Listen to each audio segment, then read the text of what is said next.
Hi everyone, it's May Angel. Welcome sa aking YouTube channel. Atensyon po sa ating mga employees or sa ating mga manggagawa dyan. Sa video na ito, pag-uusapan po natin, kapag kusa ka bang nag-resign sa iyong company, may makukuha ka bang separation pay?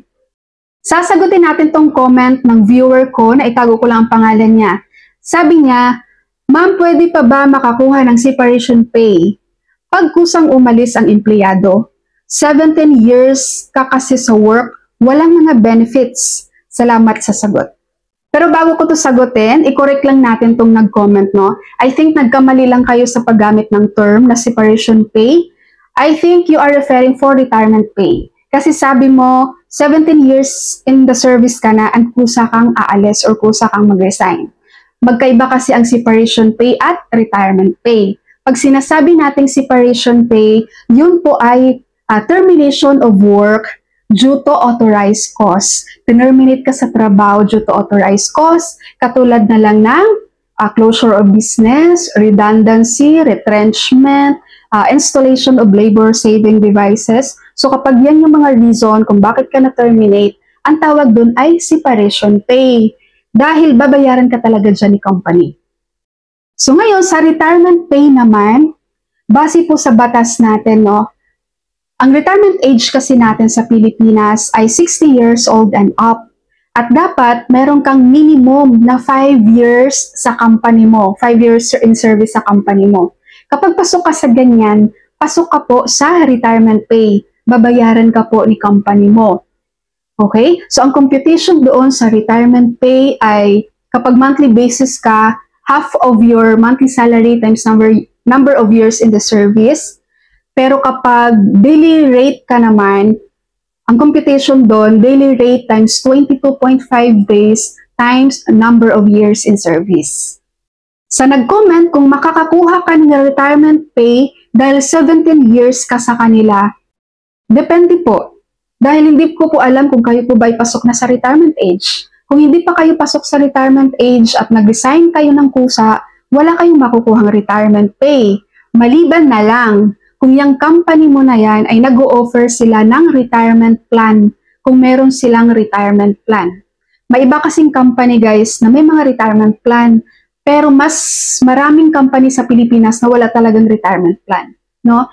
Yung ibang company, ang retirement plan nila, once na naka 10 years in service na sa kanila si company at nag-resign, may retirement pay na makukuha. No? Depende na sa formula nila yon kung paano nila kukumputin.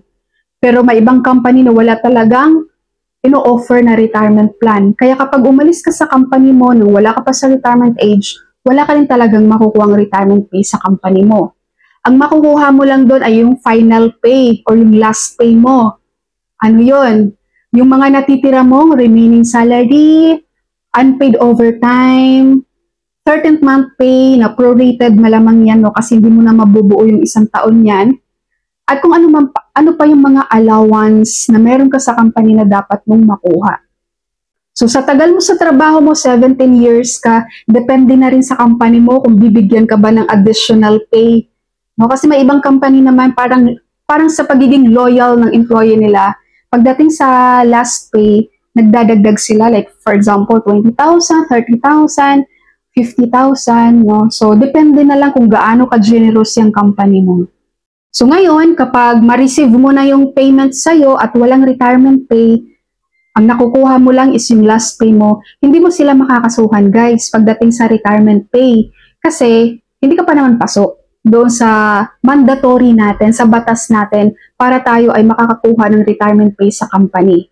Pwede nyo pong basahin ang RA, no? Republic Act 7641.